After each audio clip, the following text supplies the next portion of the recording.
Well, good evening, everybody. This is Jesse Carbonda, the Executive Director of the Hoosier Environmental Council. I want to welcome you to our Southeast Indiana Virtual Solar Workshop. Really appreciate you joining us. I want to first off thank the organizers of our workshop, who are Amanda Shepard, who's our Senior Manager of Outreach, and with assistance from Michelle Jones, our Outreach Associate. I'm really grateful to our co-hosts, which include the City of Shelbyville, Greensburg, Decatur County Chamber of Commerce, the French State Bank, and Lorem Electrical. A couple of logistics as we begin this workshop. If you have questions, don't hesitate to ask them at any time, but do so through the chat in the general chat so that everyone can have the benefit of hearing what's on your mind and also to prevent any kind of redundancy. Cameras are going to be off and sound muted. That's just so that we can all focus on the presentations. If you've got any technological issues, please private chat those to Amanda Shepard, our Senior Manager of Outreach. So I want to spend just a minute here before I introduce our main speaker to set the context. There's a lot of different motivations for why people want to go solar. Some people want to lower their environmental footprint. Other people want to be energy independent. Others want to increase the value of their home or their business. And others want to take action maybe from a place of faith for the sake of honoring creation. And what's impeded people from going solar has been cost historically. Thankfully, costs of rooftop solar have gone down by 65% over a 10-year period. And so finally, we're seeing some pretty remarkable projects across the state which show the potential of rooftop solar for Indiana. For example, here in Hamilton County, you've got a rooftop solar array on a school. In Marion County, you've got it on a church.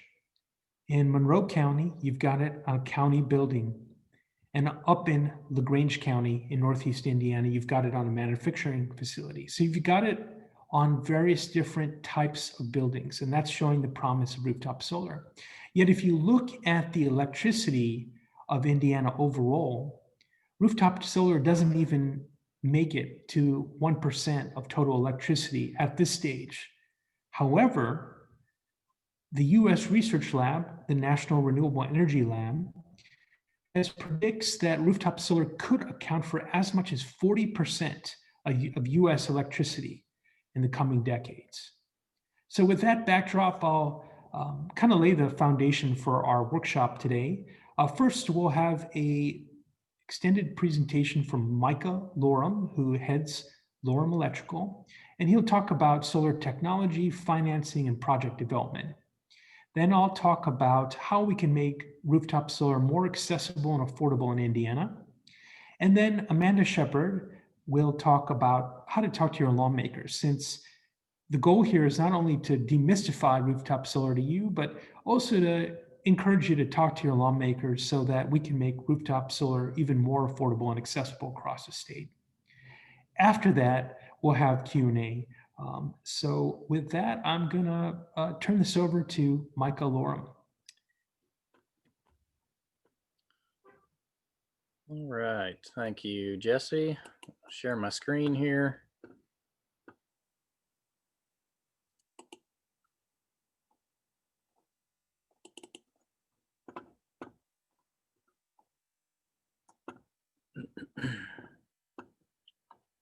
All right.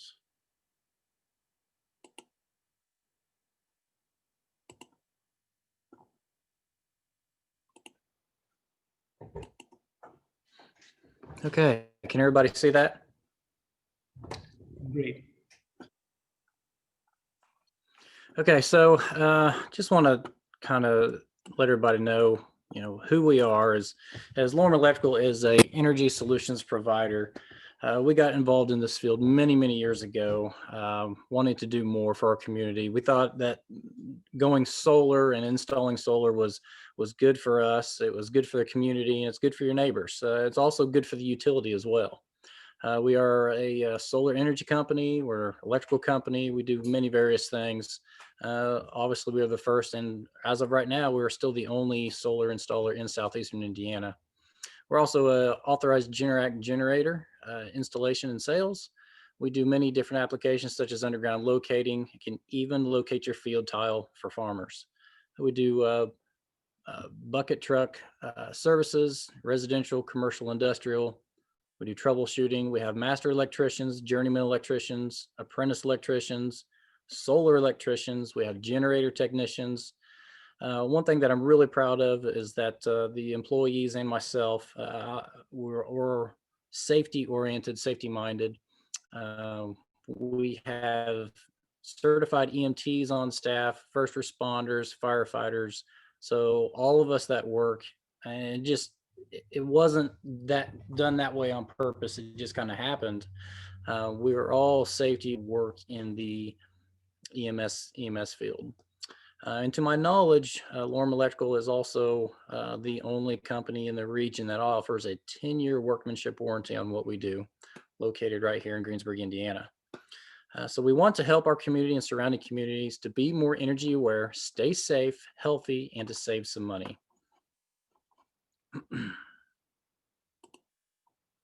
So I always like to throw this little pun out there that, you know, if we only had a never source of energy, what could that be? Alexandre Edmond discovered that photovoltaic effect, which explains how electricity can generate from sunlight. He exclaimed that shining light through an electrode submerged in a conductive solution can make an electric current. Over 100 years later, in 1941, Russell Ohl invented the solar cell. So shortly after the transistor, Thomas Edison, as we know, invented direct current in 1879, and Nikola Tesla invented alternating current in 1882. So that's pretty neat fun facts. So for the skeptics that say, oh, solar doesn't work, because I ran into this so many times, solar does indeed work. It's in our calculators, it's in space, weather stations, you see it going down the road. They see it all the time. Different types of renewable energy: wind, hydro, solar. So I'm going to click through a bunch of these real fast. I have a lot of slides just to let everybody know. I'm kind of one of these people that like to show and tell as we go. How does solar work? Well, you simply put solar on your rooftop or in the ground. The solar produces electricity from the sun. It trickles into your home, and on the grid tie solar, what you don't use goes to your neighbor's house. So what's the next best way to look at that? Well, this is a little pictorial that I drew up. I always like to think of solar energy and electricity in general, very simplified means. Works just like water does, to be honest with you. So you have your sunlight coming in, pouring into this cup. Your house uses all of that sunlight, and then what flows over your cup goes to your neighbor's house. Here's a little pictorial of hydropower, different mini way. This is like a corkscrew driven turbine. Here's a mini wind turbine. Here is a turbine that, here's a turbine that we installed in Bartholomew County. Now, I will tell you as well that I'm a very honest person. This customer in particular wanted this installed, and I told them that it probably wouldn't work the way it wanted. So this company actually went out of business, sad to say, but what was happening, they were getting too many gust winds on the top of the turbine there, and it ended up breaking the bottom bearing. So I will let you know if you have an idea if it's going to work or not. Off grid. So here's the complete system. This is the Cadillac of everything: wind, sun. You got batteries. You have a generator coming in, and you know the sky's the limit when it comes to renewable energy. If you want to run on your treadmill and make that happen. Here's a little pictorial of a backup system we did in Acton, Indiana, just south of Indianapolis. This customer, there is the service panel all the way to the right, the little square one, has essential circuits. He wanted enough battery backup for his alarm system, his computer, one burner. He did not want to lose power and fled his basement. This is 100% off the grid home that we did here a few years ago. This is some of the electrical off-grid generator. And now we're getting into some batteries. Most of the batteries have about a 10-year warranty or so. Here's a Solar Edge setup. We have a LG Chem battery to the right there, going into the Solar Edge inverter, going into your home. Great idea for those who want to offset their utility at night or to have backup power when the grid goes down. Here's a Tesla battery. I'm not 100% certain where Tesla is with their battery at the moment. So I know they were in the market pretty big and then they dropped out and then they got back in. So I'm not 100% certain where they are, but their batteries, from what I hear, are absolutely amazing. So Elon Musk and his engineers say that to power the entire United States off of solar energy is about the same square foot of that blue square, what you see right there. And then to offset the consumption at nighttime is that red pixel. So that's to cover the entire amount of the United States, 100%. Now that's pretty amazing to me. So I'd like to think that if everybody would just put a little bit of solar on their homes, we could be self-sufficient in the United States going solar. This is an industrial size scale of the Tesla battery. Excuse me, I keep clicking down there. Utility scale. And then this was their mock-up of what it looked like. When I first originally seen this picture here, I thought, boy, that kind of looks like a substation going down the road. Well, it is, but with batteries. So you can see still that there's high voltage power lines to the right. We're still transferring power to and from towns from the substation. So it doesn't lose anybody's job, but it only creates more. And like I said, sky's the limit when it comes to this kind of stuff. Off-grid water pumping. Here's another one that we're getting into a lot here lately is EV vehicle charging. And you can do that directly with your solar as well. So you want to know where to start for your home, church, or business. Well, first thing that I always like to tell people is you want to be conservative first. Get an energy analysis done, change all your lights over to LED lighting, shut your lights off when you leave the house. That's a good one. Or put a timer on your water heater. You could clean your electric dryer vent, insulate your hot water heater, change to an on-demand, or insulate your house. Now, I will tell you one thing that my wife and I did at our house. We ended up changing our 40-gallon electric hot water heater over to an on-demand gas, and we saved 45% on our electric bill. That's quite a chunk of change to put in your pocket every month. Now, home sizing. Every job is a custom job. Can you DIY? Can you do it yourself? Maybe. It's not a project for the everyday handyman. There's codes, permits, engineering inspections, load calculations. You have the NEC, the NFPA. It's about 900 pages. So you want to make sure you call a solar professional and not just an electrician. You want to make sure you get the right people that can lead you in the right direction. To place your solar, you want it to typically go direct south 180 degrees. East and west is also very good. The books say that latitude at about 39 degrees is about where you want to be, or a 10 to 12 roof slope is the best. Local research that we're finding says anywhere between 30 to 30 degrees. Now, I will tell you, if you have a roof that is, 33 degrees, and you say, Micah, I want to lift those panels up to where it's 39 degrees. Well, you got to look at a few different factors here. You're going to have more wind load coming off the backside of those panels. You're going to have more money tied up into the brackets. So it's really cheaper to just place a couple extra panels on the roof and get more kilowatt hours that way instead of getting more brackets. You want no shade for optimum performance, and of course measure the solar array. So that's probably something that if you're not going to do it yourself, you're going to have your solar contractor do.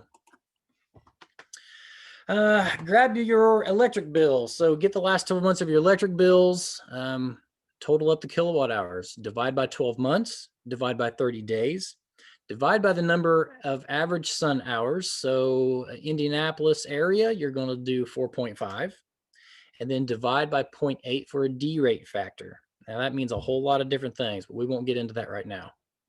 So that's going to equal the approximate size for your system, net metering only. Project development. 12 months of history for your utility bills. You can email them to your preferred solar contractor. Your contractor may want to do a site visit first, or I prefer we can have a thorough conversation and always give you ballpark figures. So most solar contractors these days have some very great software. They can look at your home, they can zoom in, they can draw the solar panels right on your home. And most of these systems are typically going to be pretty cut and dry for most solar contractors. There may be a few things where you might have to upgrade a service or you might have to run a trench, but all that can be figured out down the road. And you know, you help your contractor know what's going on with your house as you give him a call. Complete an energy assessment. I know Who's Your Energy or some of the RMCs also have energy assessment people on staff. The contractor may make an on-site visit. He'll provide you with a report and also a quote. And then you want to know how to pay. Are there any financing options available? That's something that your contractor will be able to help you with. If you live in an HOA, you may need to get permission from your HOA first. I know a lot of HOAs are getting pretty picky on the aesthetics of solar. They want everything to blend in. Is it facing the main road? Is it on the back side of the road? Those are things that you would definitely want to look into. And then, of course, you get we get the permits, and then we move on with the installation. So how can I afford solar? Well, obviously, as everybody knows, cash is the best way to do it. You can get a solar-specific bank loan. For example, the Friendship State Bank actually has solar-specific loans. Had a few people look at this, and it looked like they was going to move forward with that. Just call the 800 number at Friendship State Bank and say, hey, I want to talk to the solar loan guy. Offsetting your electric bill can go towards your solar system. So even though you get a loan and you're paying interest on it, a lot of times it's still cheaper to go that direction than to pay the higher prices for your electric bills. The installer may have some options for you when it comes to that. I've had several customers refinance their home or do a home equity loan. Don't forget, 2021, you get a 22% federal tax credit. Businesses can also depreciate the system. There are some grants out there as well. USDA has some. Those are very specific, more towards farm or small business. And of course, you can always find a grant that is solar specific for your nonprofit organization as well. Most solar contractors charge anywhere from $260 a watt on up. Example is grid tie solar only for a 10 kW solar array, $3 per watt is about 30,000 installed. Don't forget your tax credit of $6,600. So you're going to pay about $23,400 for that system. And we're going to go through a bunch of pictures here just so everybody can kind of get an idea of some of these systems.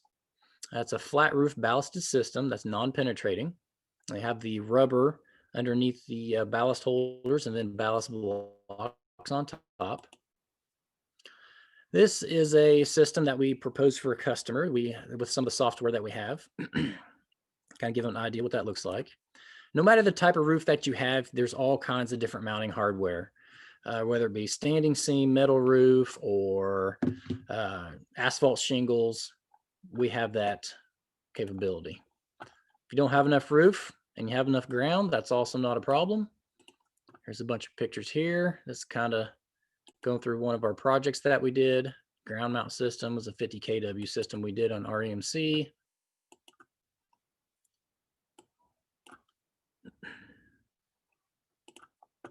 Looking down.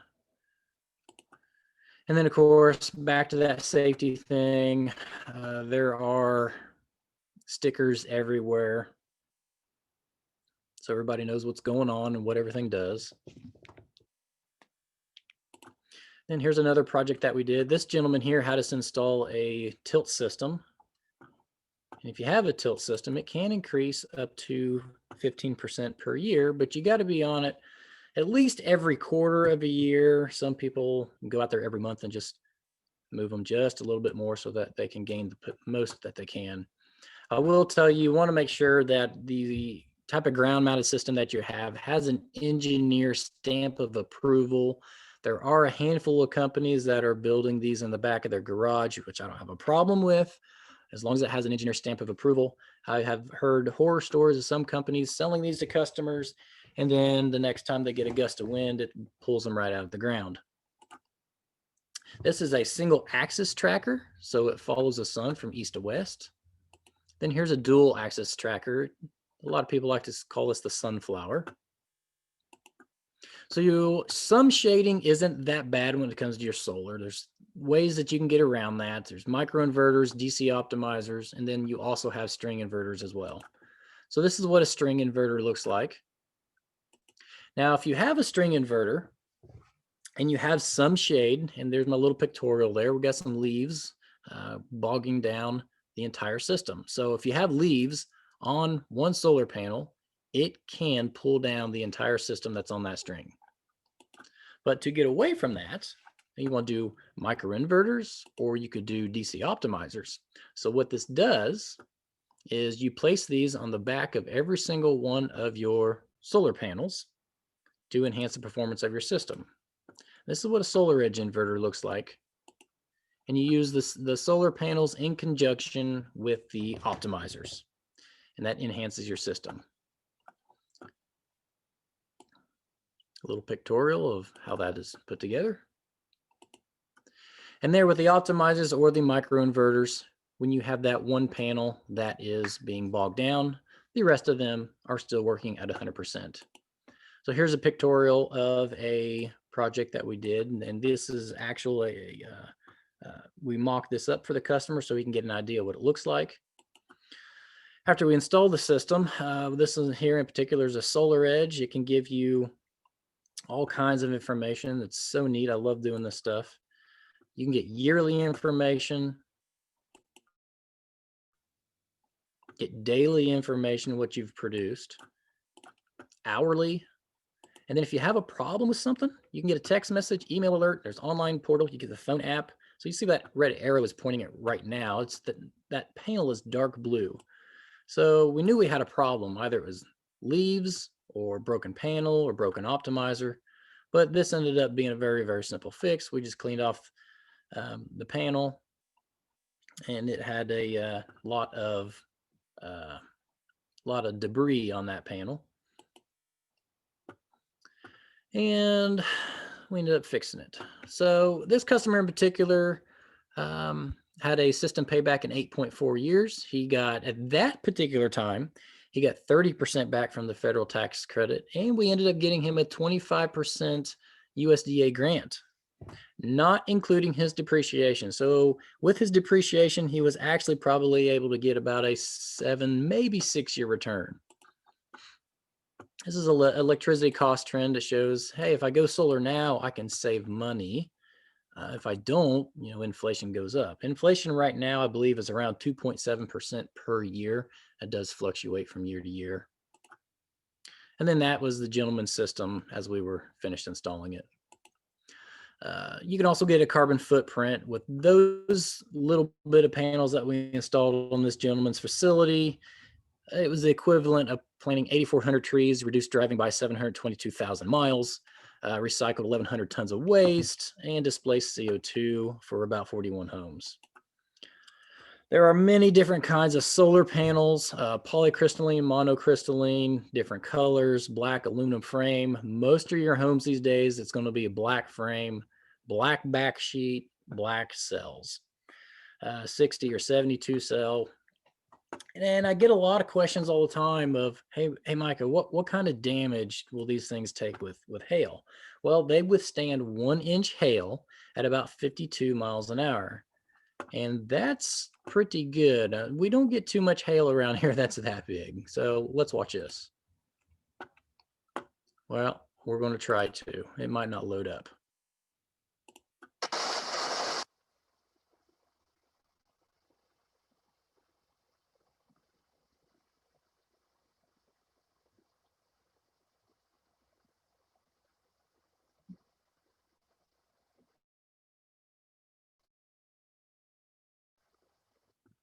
That, ladies and gentlemen, was the hailstorm of Greensburg in 2018.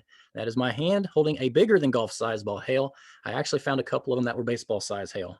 Now, the panels on my house at that time were facing east, and not a single one of my panels broke.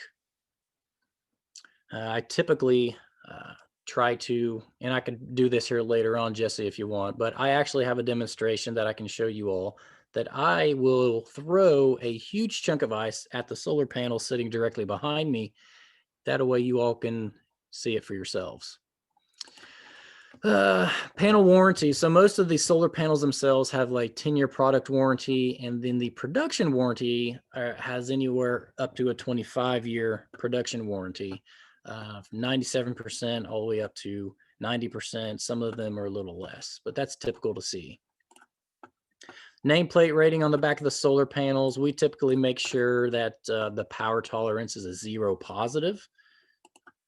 Here's what a couple of them look like: white backsheet, black backsheet, roof mount. I've never known it to not warranty your roof. It will increase your roof expectancy. It keeps your house cooler and adds value to your home. So this one here was a local installation about a half hour from me, where a customer had a solar installer install this, and then we ended up fixing it, but he didn't have flashing, and it was a brand new roof. So I don't have that exact picture, but this is what it's supposed to look like. Flashing is supposed to go underneath there. Don't put the L bracket directly to the roofing because it will leak one day. All of your hardware is either aluminum or stainless steel against corrosion. As far as maintenance is concerned, there's very little, no moving parts. Rain, snow, Mother Nature typically takes care of the cleaning for us, but if you do get that flock of geese that want to bomb your panels, if you want to clean it, don't use Windex or anything like that. Just plain old water is the best thing to do.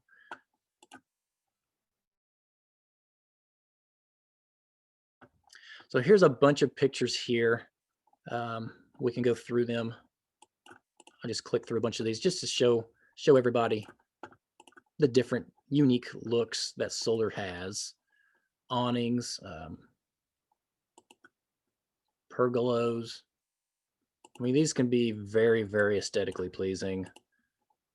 So if you got an idea with solar and you're thinking about, man, I'd like to have some, but I don't know what to do, give me a call your local solar contractor. The sky's the limit when it comes to this stuff. Solar golf cart, charge the battery. This is actually a hotel here that all the customers were complaining about the sun coming in and just blinding them in the morning. So they ended up doing what they call solar sunglasses on this hotel. Here's a couple little mock-ups of some street lights. And then that's it, ladies and gentlemen. That's all I got right there. As far as my part is concerned, Jesse, I think I shared everything that you needed me to. Yes, thank you so much, Micah. Really appreciate it. We'll take a moment to post some questions for you, and then we'll move on to the next presentation. So one question from Steve is, how does solar affect the resale value of a property? Is there data showing whether solar increases or decreases value? That is a great question, Steve. I believe those are still in the works. So rule of thumb has it that the first year of your electrical savings plus the total cost of your system is the supposed added value of your home or business. And of course, it depreciates every year after that. But I don't think there is a set in stone market value for the added cost or the added benefit to your home per se. I don't know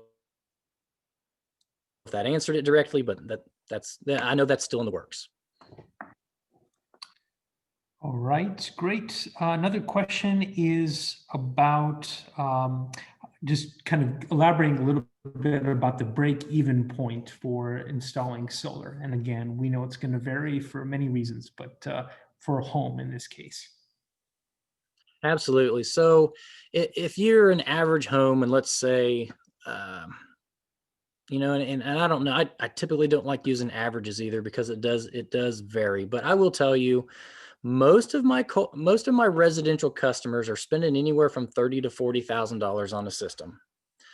Most of those customers are seeing anywhere from a 10 to a 12-year return. So if you're going to spend that kind of money and get a 10-year return, I'll be honest with you, I can't get that back playing the stock market. I know I can't get that at the boat at the casino, but that's just me. I appreciate that. We have a question about circumstances in which you might need to replace a solar panel. We know these are pretty durable, but what's sort of a circumstance where it might be needed to be replaced? Absolutely. So if you ever do need to replace a solar panel, obviously you would get with your solar contractor, or if you do it yourself, you would have to get a hold of your solar panel manufacturer, see what they have to offer and what their warranties pertain. Typically it's a pretty easy cut and dry thing to do for most people. They're typically plug and play. Of course, I'm back to that safety thing, ladder, somebody hold the ladder, make sure your system's shut off. Don't do it in the rain. Don't slip on the roof. May have to, depending on your roof, you may have to also wear safety gear. But it's typically not a bad process. Now, I will tell you, out of the thousands that we've installed over the past several years, we have never had a solar panel fail. We have had a few optimizers go out, a few microinverters, and a couple inverters here and there, but those have been covered under the warranty every single time.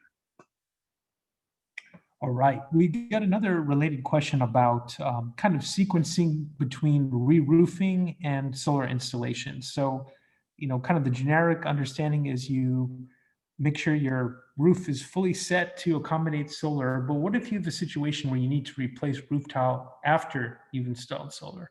Absolutely. So rule of thumb is if your roof is about 10 years old, go ahead and put solar on it. If it is 10 years or older, you might want to start thinking about replacing your roof.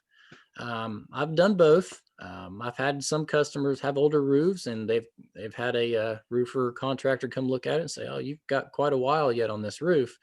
Then we can go ahead and install solar. But if it's 10 years or older, I would probably go ahead and replace that roof. And don't forget, the solar panels that cover the area of the roof also makes it last twice as long. Either your warranty is not going to last twice as long on the roof just because of the elements not getting to the roof per se. All right. And then you talked about, Micah, you talked about residential tax credits. We had a question from someone asking about commercial tax credits. Yeah, so as of right now, the residential and commercial tax credits are the same until 2022. You're going to get the next year, you're going to get the 22% tax credit. And then the following year, it will go down. And then, and Jesse, correct me if I'm wrong, but I believe the business side, you will get 10% from here on out.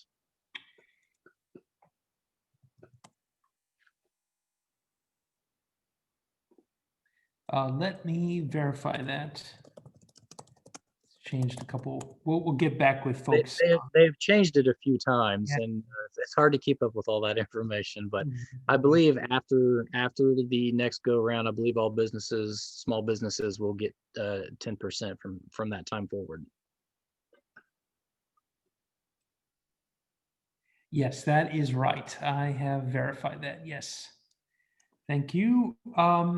We had a question about, can you incorporate a solar system into a new metal roof installation? Oh, absolutely. That's easy. No problem at all. All right, super. Well, it's 7:35. We're going to switch to our next presentation, but Mike is going to be around for the entire workshop, which we're going to hope to wrap up around 8 o'clock. So please don't worry about if I didn't answer your question, because we will have more time at the end for fielding your questions. So let's move on to the next one. Thank you again, Micah. And I'll now put up my presentation here.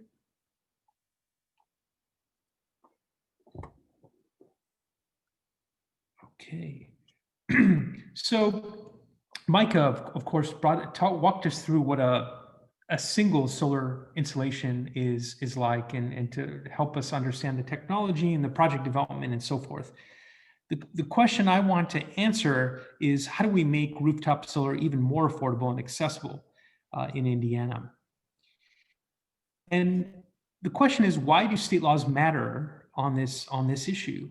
And there's really two reasons. One is that having the right state law in place can make solar more accessible and affordable. And secondly, it can strengthen the job situation. Now, what do I mean by the job situation? Indiana really has the potential to be a hub of solar energy jobs. There's about 85,000 jobs in clean energy in the broadest sense in Indiana. This would include things like energy efficiency, renewable energy, clean fuels, etc. If you look at it from that broader perspective, there's only about 11,000 jobs in renewable energy, of which about 3,600 jobs are in solar energy. And the interesting thing is that where we can have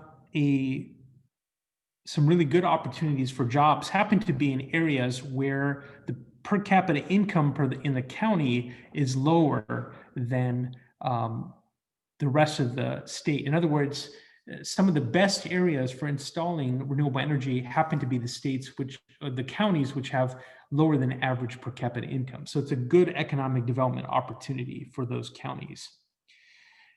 The Bureau of Labor Statistics by the federal government has actually forecasted that solar photovoltaic installers are actually the fastest growing profession in the United States. But in Indiana, unfortunately, we do not rank in the top 10 states for solar energy jobs, nor do we in terms of jobs for energy efficiency. Now, the thing is, solar is definitely taking its place within Indiana's electricity mix. You've got the largest solar farm in the entire continent on an airport right here in Indiana at the Indianapolis International Airport. You've got the largest solar farm on an athletic facility at the Indianapolis Motor Speedway. That's the largest in the world that is based at an athletic facility. And you've got a fairly significant solar farm that is going to be under construction this year, next year in Randolph County. That will be around 200 megawatts in size.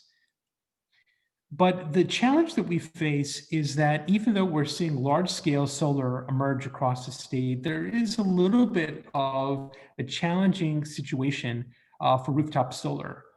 So, and this gets to a question that someone had posed about net metering, which is we do have net metering in Indiana. And again, the concept for those who are not familiar with it is when you plug your solar system into the grid, to the extent that you are not using the power on site, that power is getting fed back to the grid, and you're getting credited for that extra time. And I am getting a message that we're having some folks who are not seeing the slides. So let me, all right. I hope that helps. I apologize if you have not been seeing the slides. Hey, Jesse, I'm going to interrupt here for just a second. I think that okay, now we see it. Okay, great. Okay. Yeah, it was stuck before it entered the slideshow. All right, thank you. Thank you, Amanda. And let me just very briskly go over the past slides. I'm not going to go through them word for word, so I just don't want you guys to miss out on the image here. So this is an image of overall jobs, about 80 plus thousand jobs in clean energy in the state, only a portion of which are renewable energy. Here's a map of per capita income by county. And again, those counties that are lower in per capita income are actually some of the best counties for renewable energy. Here we're showing that solar is the fastest growing profession in the entire country. Unfortunately, we don't rank in the top 10 in solar and energy efficiency. And here I'm just briskly going through some images of some of the path-breaking solar projects that are coming across in the country at the Indianapolis Airport, at the Indianapolis Motor Speedway, at a former farm field that's going to become rooftop solar. It's going to have a massive pollinator-friendly ground cover. It's going to be by far the largest in the state.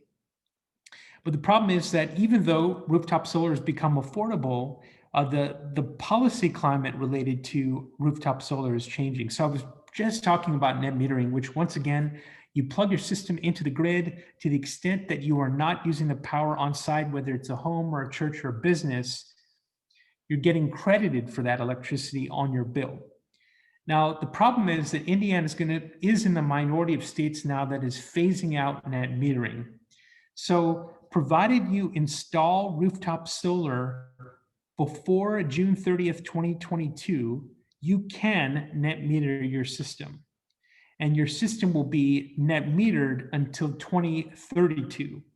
However, if you install a system on July 1st, 2022 or later, you will not be eligible for net metering after that point. What will happen is instead of getting a retail credit on your electricity bill, you'll get a wholesale times 1.5 credit.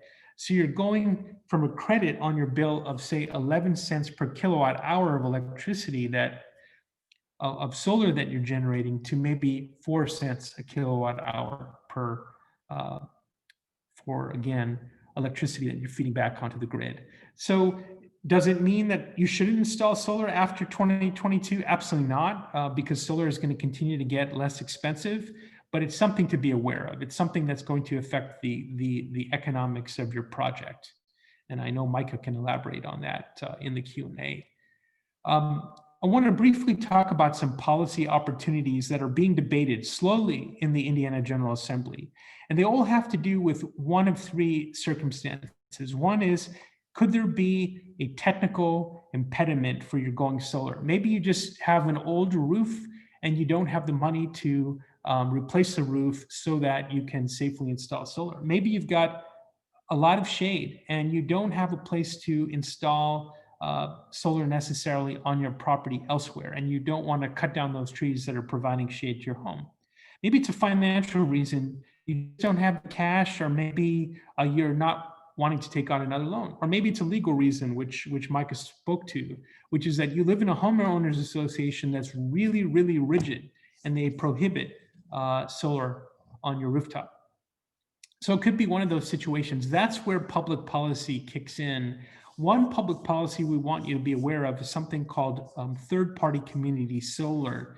The idea is that for any of those reasons, technical, legal, or economic, instead of putting solar on your own property, a solar developer, it could be someone like Micah's company, builds a solar farm on, say, an abandoned lot. And people buy shares of that common solar farm, which would be called the community solar farm. And to the extent that you're buying shares from that community solar farm, you're getting a credit on your electricity bill. And unfortunately, this type of structure, a third-party community solar structure, doesn't exist in Indiana. In other words, independent solar installers like Micah's company can't take advantage of that. Some electrical utilities, whether you're a rural electric co-op or you're an investor-owned utility, do have that type of opportunity, but not third parties. So it constrains the market for this. This is becoming a really important source of where people are getting their solar energy from a national perspective. About 400,000 homes in the United States get their electricity from community solar, third-party community solar, and it's going to nearly double over the next 5 years. About 40 states have community solar as far as pilot projects, including here in Indiana. But only about half of those states have dedicated legislation to make third-party community solar widespread. Some of the leaders of that would be in Minnesota and Colorado. An example of where someone is taking advantage of third-party community solar is up in Minnesota. Westminster Presbyterian Church, they had a contract with the solar installer, Renesola Power. They're the ones who put up the solar farm, and the congregants bought shares in the community solar farm. And they saved about $1 million over the life of their 20-year contract with Renesola, compared to just buying their electricity from the grid. Another situation you might face would be purely a financial one. You don't have the cash, or you don't want to take out a loan. Here's where something like leasing or solar power purchase agreements come into play. So in the case of a leasing situation, your solar developer is putting up solar on your rooftop. You're not putting out any money of your own, but you're paying a flat fee per month to the solar installer. And you are able to use all the electrons that are generated from that solar panel for getting a portion of your power from the solar panels. So again, it's a flat fee per month. Another situation is called a solar power purchase agreement. And there you're paying per kilowatt hour of electricity. It's a cents per kilowatt hour cost structure. This situation of third-party financing does not exist in Indiana. There are some utilities like Duke Energy that are getting into the business of solar leasing, but by not making it something that third parties can compete in, like solar installers, like Micah's company, you're not creating the competition that would make solar more accessible. This, again, is becoming a pretty powerful means by which solar is becoming available. In New Jersey, 83% of people who have solar on their homes get it through third-party solar. In Colorado, 95% of the non-residential projects, basically commercial projects or projects on churches or other places of worship, they get their solar from third-party solar. And there's about 30 states that have some type of third-party financing, whether it's solar leasing or whether it's power purchase agreements. A concrete example of a third-party solar in action, the city of Cincinnati, they were tight on money. They signed power purchase agreements with a solar installer in Ohio called Solar Power and Light. These were 20-year contracts. They were in 5 different locations on 5 different municipal buildings in Cincinnati. And they were given the option to either buy the solar panels from Solar Power and Light, or to continue the power purchase agreement for another 15 or 20 years. Let me kind of introduce the third and final policy that I think it would be helpful for you all to be aware of. And suppose you face a situation of maybe, again, not having the cash or not having the loan. There might also be a logistical situation. You own a small business, but you're not sure how long you're going to stay in the particular building that you're in. And so maybe you're hedging your bets about whether you want to install solar, because you're not going to necessarily recoup the costs of solar, achieve the full payback. This is where something called PACE financing comes into play. And this is a situation where the Indiana General Assembly passes dedicated legislation, and it empowers local governments to issue bonds, or it could be a county that issues bonds, and the bond proceeds are then used to provide low interest loans to small businesses. Those loans travel not with the property owner, but they travel with the property. And so you're paying for the loan as a line item on your property tax bill. This has been a remarkably adapted public policy across the country. It is generally used by large commercial properties as well as by small businesses. There's been about $6.7 billion in investment in solar and energy efficiency that's happened because of PACE financing laws across the country. There are more than 30 states that have PACE financing, and as you see on this map, or I should say 37 states have PACE financing.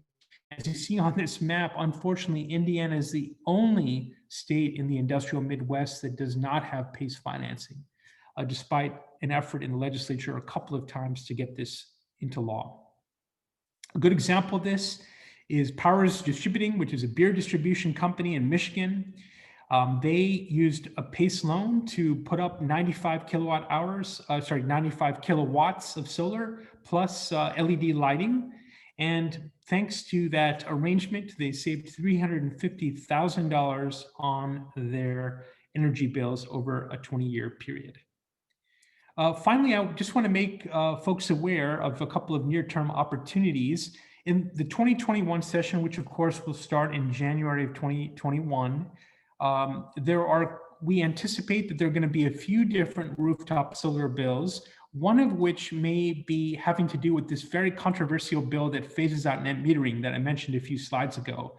That bill was called SB 309, and it was signed into law in 2017. It's created a lot of anger because a lot of schools and churches and other folks who wanted to go solar would have preferred the law to be as it was prior to 2017. There are going to definitely be bills that are going to either try to repeal what would happen in 2017 or to change it in ways that might be favorable. The most likely circumstance of what could move in what will be a very busy legislative session is a bill that might allow schools to have net metering to not be 10 years in length, but to be 30 years in length. The other thing I wanted to make sure you were all aware of is that there is something called the 21st Century Energy Task Force. It's the first ever energy task force that's been convened by the Indiana General Assembly. And if attendees have any interest in that, I'm happy to answer more about that in the Q&A. So with that, I will turn this over to Amanda to give the final presentation. And again, I apologize that folks couldn't see the slides for a few minutes. Thanks, Jesse.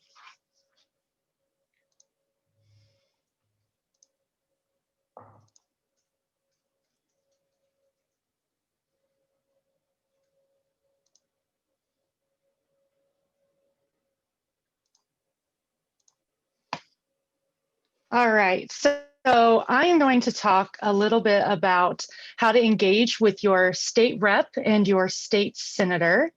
Let me know if you guys have any trouble with seeing my screen.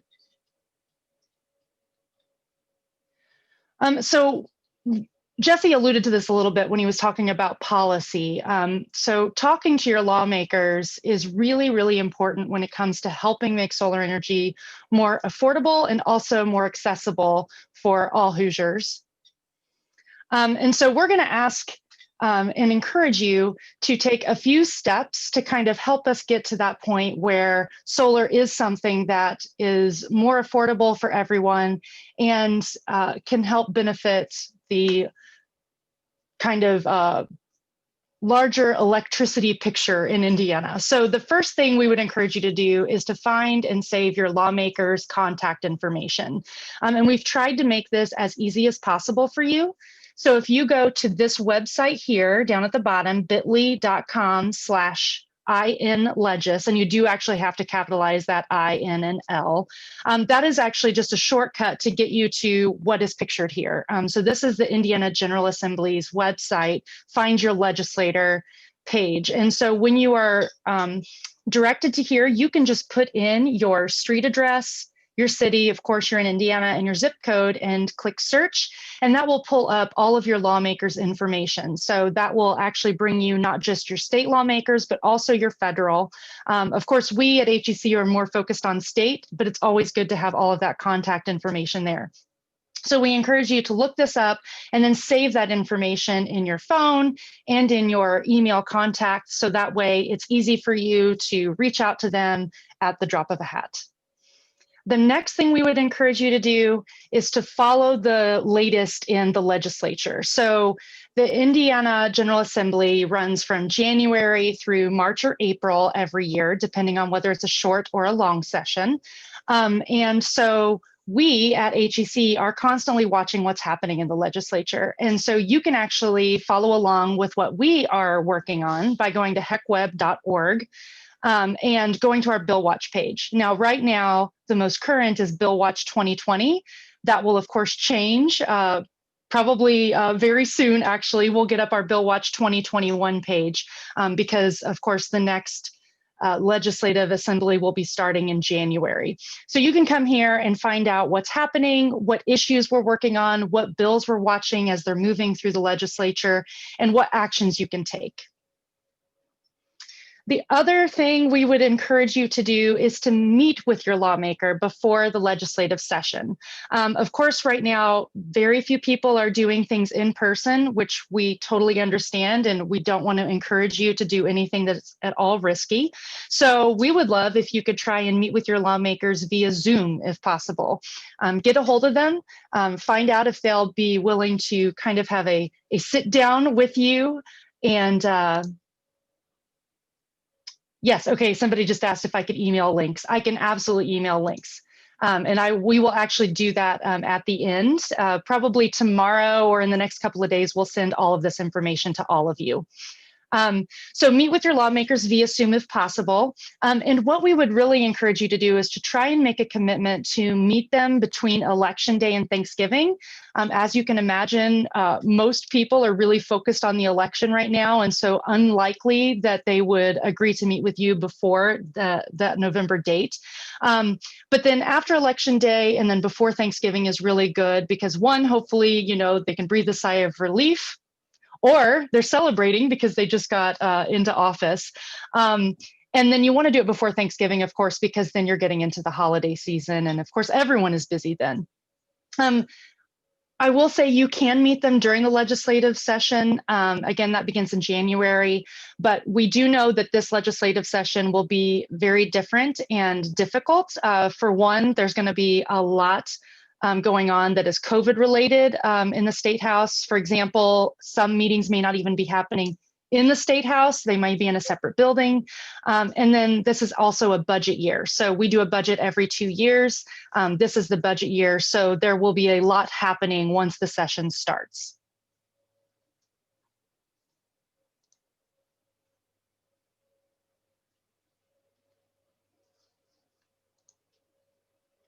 Whoops, I went too far. All right. The next thing is when you are meeting with your lawmaker, please try and focus on the relationship that you're building and not necessarily just on the policy outcome. The reason that we say this is because hopefully, once you have met with that lawmaker initially, you're building a relationship for years to come, assuming that they're going to be in office for several years.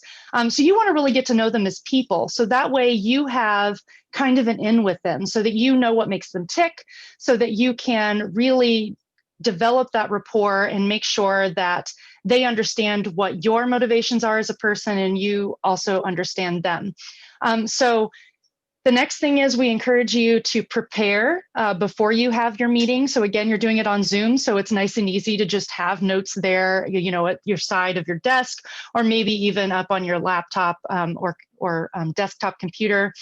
And have some clear message points that basically make your position as clear and as pointed as possible. If you need help with preparing for a meeting. So if you want to talk, let's say, about solar and policy surrounding solar and energy in Indiana, but you need some more help with that, reach out to us. We are happy to help you kind of develop those talking points and really make sure that you are ready for that particular meeting. Be assertive yet courteous. Obviously, most people are going to just do this anyway. It is easy, though, to get sidetracked when you are meeting with a lawmaker because they're people too, so they might want to kind of go off on a tangent about something else. Make sure that you're bringing it back on target all the time and make sure that you're, you know, sticking to those points that you really want to get across, because likely you're not going to have a incredibly long time to meet with them. So you want to make sure you get everything relayed to them that you are hoping to.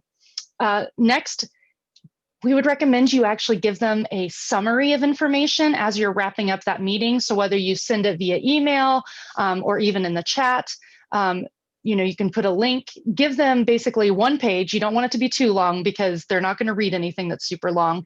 That covers everything that you talked about, what it was that was important to you, why it was important to you, and that you kind of are hoping that they will follow up as well. And then this is a point that I often feel like people kind of forget is we would love for you to share with us what you learned. So let us know that you met with your lawmaker. And this email here is where you can send that, energy@hecweb.org. Tell us what you talked about, how you felt the meeting went, and what you learned about their positions and their motivations.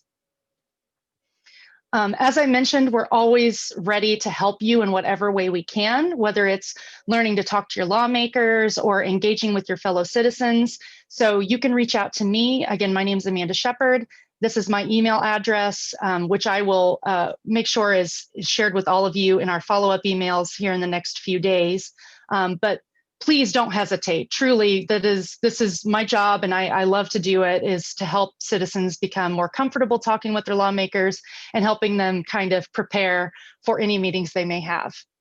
The last thing I want to cover very quickly is we actually have our annual forum coming up November 20th and 21st. So gosh, less than a month away, which just seems crazy to me. So Greening the State House 2020 will actually be an all virtual conference this year.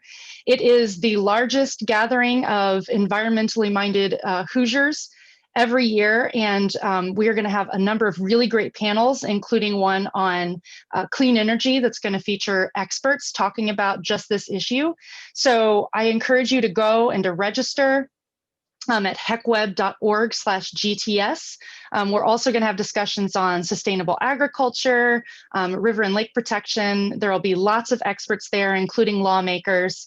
And the conference platform we're using, called Hopin, actually even allows for networking opportunities, as well as an expo where you can actually meet with some of the green businesses that are around Indiana. And we'll also have nonprofit sponsors that will be there to talk with you as well.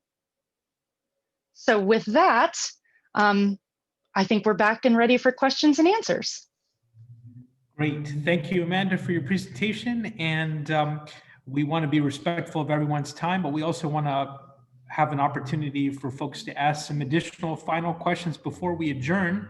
One question that was posed, or more of a comment, I think, for Micah, is I was told I wouldn't need to get a system that had storage batteries. There has to be a payback difference for a system that just turns the meter backwards versus storing energy for the nighttime. Sure. So that's what's called a grid tie only. That is a misconception. A lot of people think that's if you have solar panels, you automatically have batteries, and then that's just not true.